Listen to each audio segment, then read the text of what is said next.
Justice League versus Godzilla versus Kong, issue 2. Brian Buccellato writing with Christian Duce on the art. And Matt didn't read issue 1 for last month, but upon hearing me talk about it, he immediately said, I have to read this. So yes, you've caught up. Which that first issue, you weren't kidding. It is a lot of fun. I got Titano, but the moment in that first issue for me was Grodd worshiping King Kong like a god. Yeah. Because he sees a giant gorilla and was like, "Yep, this is my new calling." I thought that was so funny. Yeah, and the big cliffhanger, of course, was Superman flying off to confront Godzilla, who'd just come out of the war.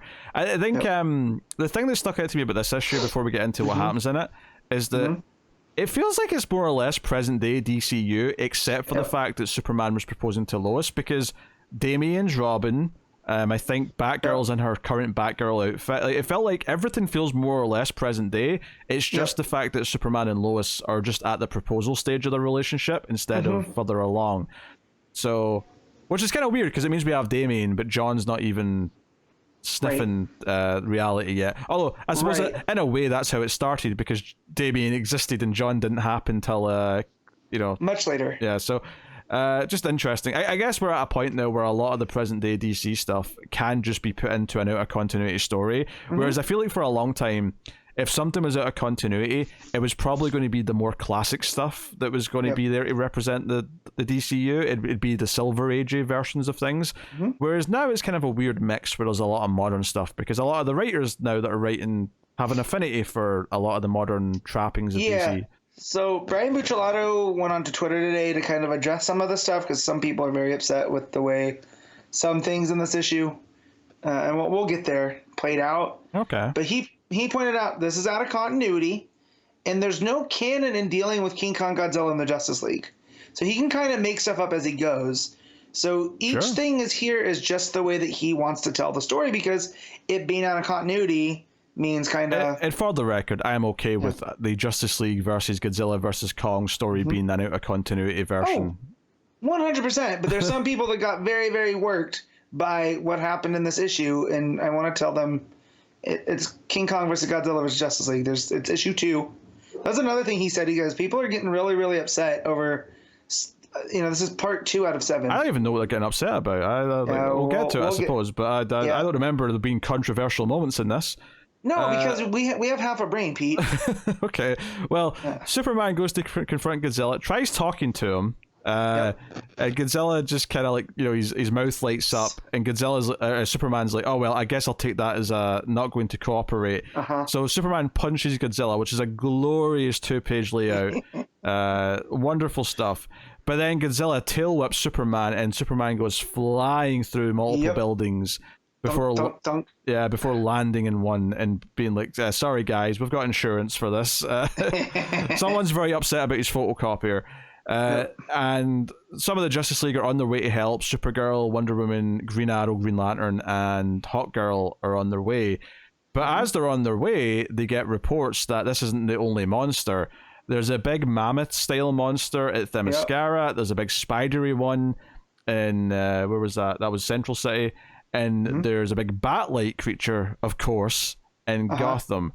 And it's like, okay, we all have to split up then to go and try and deal with these various monsters. So it's like, okay. Obviously, the other 3 that aren't Godzilla are all just kind of generic, no-name ones. And we saw them in King of the Monsters, I believe. At least the mammoth one. I remember. Yeah, I think there may have been a spider one as well, but they're just kind of on the monitor in the background. They're not focused on. No, and this bat one feels very much designed for this series, which is fine, right? Oh, for sure. It's kind of like Rodan, but it's also using sonics because it's a bat. So. I do wonder if we're leaving some of the other big monsters off the table, because if they get a sequel series, it's like, okay, then we can do Ghidorah, we can do Mothra, we can do these other ones.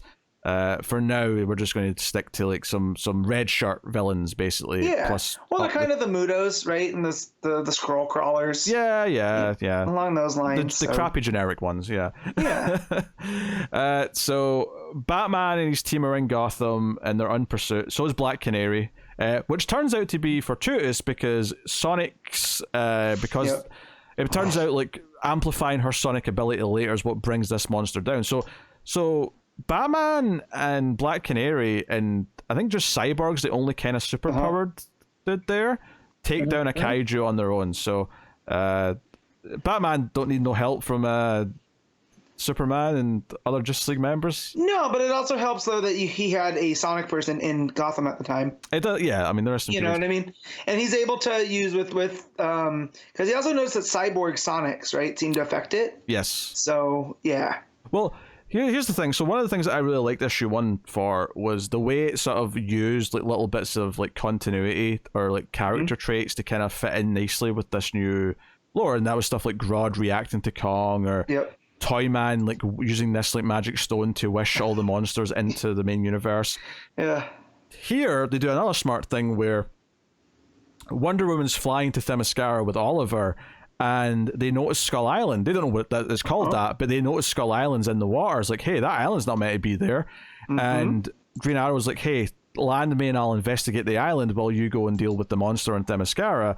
And she's like, are you sure you're going to be here, all right here on your own? Because I don't know when I can come back and get you. And he's like, it's not my first time on a like deserted island. I'll be surviving fine. Solo on an island. I love that line. I was okay. So they're doing Oliver Queen on an island, but it's Skull Island. I'm like, that's a great way to like, you know, use the character in a way that sort of harkens back to who he is, but in a new context. Whereas Toyman's now missing. Cheetah and Manta are looking for the rest of the Legion of Doom, but like when they came back to the real world, they all get separated elsewhere. And Lex wakes up in his building, and Mercy's like, Lex, wake up, you bald bastard. And he looks over, and Godzilla is like fighting Superman in the distance, and he's like, shit, what's happening? I need to be briefed. So it just sets up where everyone is, and we go back to Superman and Hawkgirl fighting Godzilla. I do love that she tries to use the mace on Godzilla, right? Because it's nth metal. And Godzilla's like, you know, what? That tickled, I guess. Like, no biggie. Jimmy like runs Lois off the roof to try and get to safety. We get a lot of the Bat Monster fight at this point in the issue, which actually my favorite thing in this issue. Oh, this was so juicy. This was tantalizing. It was so good. All right. So Jason Todd is on a rooftop, and he's got a sniper rifle, and he's like, Batman, I've got a clear shot. I'm going to shoot it in the eye because that'll probably be its weak spot. I'm pretty confident. And Batman's like, no, we don't know what its weakness is yet. You might just draw its attention towards the city. Right now, me and Batwoman are in the Batplanes, and we are like keeping its attention in the sky, so it's not harming civilians. Making it attack down below where all the people are is a stupid idea. Let's not do that, Jason. And he's like, no, I think this is going to work. I'm going to do it. And then Dick and Babs are both like, no, Jason, don't be an idiot. It's not worth the risk. And he's like, no. It's only a risk if I miss. I'm going to hit my target. So the idiot takes the shot. He does shoot it in the eye, but would you believe it? It fires its sonic beam at the building Jason's on, killing the entire building. And Dick yells out, save as many as you can, implying that there are casualties. And then Dinah arrives, and then basically afterwards Dick's like, we told you not to do that, Jason. A building's now crumbled because of you. And he's like, oh, now you're starting to sound like Bruce, Dick. And then you turn the page, and Barbara knocks Jason out with a punch. It is Gardner-esque the way he goes down. Oh, yeah. And then Cyborg arrives, and Dick says, Jason's finished. And Bab says, needed to be done. To which Dinah says, yup. This book's got Godzilla, it's got King Kong, and it's got Jason Todd looking like a bitch, getting what he deserves. This book's got everything, Matt. Everything. You could tell that Booch isn't a fan of him. You know? Anything that makes Jason look a little punk, where the rest of the Bat family all are united in making him look like a punk, the best. It also helps when he's being too headstrong and not listening, right? So he hits his comeuppance. This was the best Jason scene ever. I loved it. Like everything from him bickering with Dick, doing the stupid thing that's going to get people hurt, and then Babs knocking him out for it. Loved it. Perfection. 10 out of 10. Would read again. So Anyway, so yeah, they attach a big amplifier to like one of the bat planes, and Canary like screams into it, and it knocks out the big bat kaiju. Of course, they give Batman the walking away like a cool dude as the bat monster crash lands behind him, even though he's not the one that really did the taking down. But whatever, no. he gets his moment. It's he'll take credit for it though. So back to Metropolis, Superman and Hawkgirl are fighting Godzilla, and like they point out that he's much quicker than he looks, even though he's really big, and it basically slaps, it backhands Hawkgirl, and she goes flying. Luckily though, Shazam shows up and catches her, and we get a couple of really fun bits here where Godzilla's atomic breath ramps up, Superman fires up his heat vision, so we get that classic two beams of light, firing and meeting in the middle, which I have a problem with that just based off of the size of the heat vision to the atomic breath. Yeah. It just doesn't make sense. Does it make a cool visual? Absolutely. Does it make much sense? No. So, I mean, I'm willing to go with that. The big thing here is that Shazam goes onto Godzilla's head and says Shazam. So lightning strikes its head. Although Superman says, no, don't do that. That's a bad idea. And sure enough, now we've got Kid Billy falling off of Godzilla's head, who, by the way, is yelling, "This is awesome," as Superman catches him. But, of course, Godzilla just fires up his atomic breath again, and Superman's like, turn back now. But unfortunately, Billy only gets half the word out, and the atomic breath hits Superman, and he has to protect Billy because he's holding him. So he's like, wrapping his arms around him with a cape, and he's protecting him from the blast. But the final scene of this issue is Superman on the ground, burned to a crisp from a nuclear energy because Godzilla's blast just hit him. Right. And Billy's full force. Yeah. Because he had to protect Billy.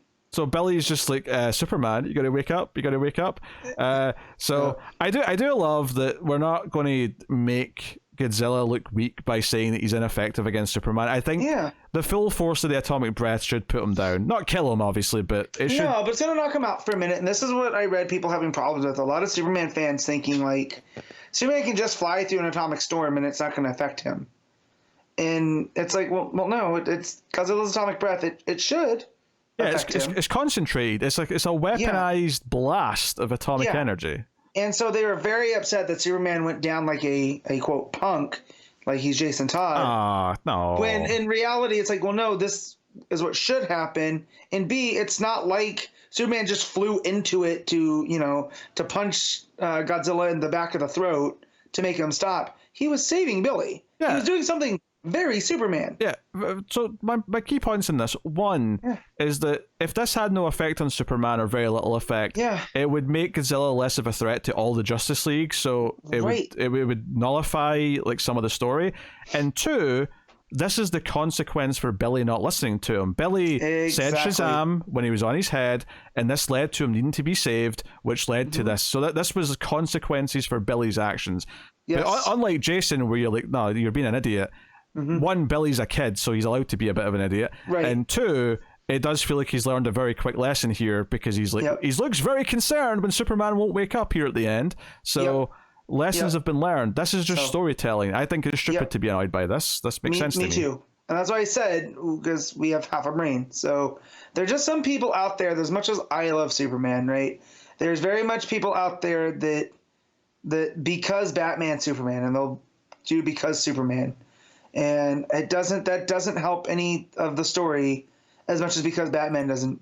Yeah, and just because Batman's team takes down a monster, I think it's pretty clear here that Godzilla should be better than all those other no-name monsters. Like, Well, and it took a full effect of them. And again, this is issue 2. You want Superman punching out Godzilla in issue 2? Yeah. Or do you want a series to draw out the tension and suspense? Yeah, Godzilla should not be going down in issue 2. Like, Godzilla has to be sold as the big threat here. Right. And yeah, by the end, like, Godzilla and Kong might even be teaming up with the Justice League to take on whatever the real threat is. Probably something that Toyman concocts with his brain. Wishes, Wishes, which oh, God. It also cracked me up. It was the Wish Stone. Wait a minute. Is he going to build Mechagodzilla? Mechagodzilla, or what if we get a Kong Godzilla composite, like we get a Superman Batman composite that Toyman makes? I don't know what that would look like. That'd be weird. But Yeah. I'm just thinking now, if he's going to make something, and because he builds toys, I'm thinking, oh, that's not a far cry from building a mech. Okay, I got ideas. I had a lot of fun with this again. I thought the Superman versus Godzilla fights looked great on the page. Christian Juice is doing some of his best work here, I think. My main problem with this is not enough Kong in this one. We haven't got much Kong in 1 or 2. So I know he's coming. Yeah, you see him briefly. I imagine you'll get that in the Oliver stuff next issue. Yeah. And I'm sure he's going to be treated like a big, huge deal, which is fine. Like, again, this is issue 2. I'm not really holding it against it. Just as a Kong fan, I'm like, where's Monkey?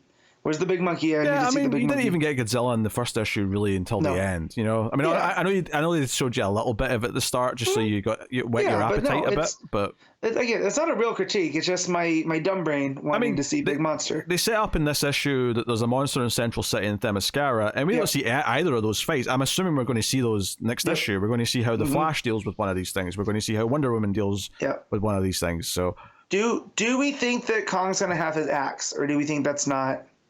I mean, I don't know if this is meant to be in continuity with the movies. I think this might just be more of a general version of it, but it wouldn't surprise me if Kong is in some way like brought in to try and help fight Godzilla, maybe, but somehow they're all going to be on the same side by the end. Oh, like that's Yeah, like I at the very least, I expect Superman and some of the others to respect Godzilla by the end, whatever form that takes. Yeah, I mean, he is a force of nature, and I feel like you have to have a healthy respect for forces of nature. Yeah. Right? They're still going to cause destruction, but, you know. I wonder as well if on some level the monsters are being like part of the Toy Man with the wishing stone is that he's controlling them to some extent to make them target the Justice League, or at least target the places specifically. I wonder if like when they free the monsters of that control, if like Big G's kind of pissed about it, like something was puppeteering me. Yeah, no one controls me. Yeah. I'm the the god of this realm. So very curious to see how this plays. But I had a lot of fun. I think it's using the characters well. I think putting Oliver on an island, on Skull Island, is a fun play on that character. I'm so excited for that. So I think it's doing fun stuff with mashing these things up. We've had a lot of these, alternate versions of the Justice League doing stuff or crossovers, whether it's vampires, zombies, whatever. I think mixing Skull Island with DC lore is an interesting direction to take it in. So that's cool. For sure. And again, I feel like I want to see the John C. Reilly character in this, but we're probably not going to. I do not care. Yeah. But again, I'm the Kong Skull Island nerd here. But no, this is a really fun book. I'm glad I did get caught up. So it was nice, kind of like synergy, because I watched the new Monarch episode yesterday and then today read the comic, and it was like, oh yeah, I got a glimpse of Godzilla in the episode, and then here I got some action with the Justice League. It was just a fun twofer. So I guess it's just really nice that they've lined up. Obviously the show will be over long before the comic's done, because the comics are monthly and the show is weekly, but it's just a nice little bit of synergy for a couple of months. But anyway, what you rating Justice League versus Godzilla versus Kong? I'm going to give this a solid 8. I'm kind of inclined to say it as well. I had a lot of fun with this. I think this is punching above any weight that it probably deserves to be punching above, but I'm having a good time. It probably helps that I like Godzilla a lot, but I'm having a good time.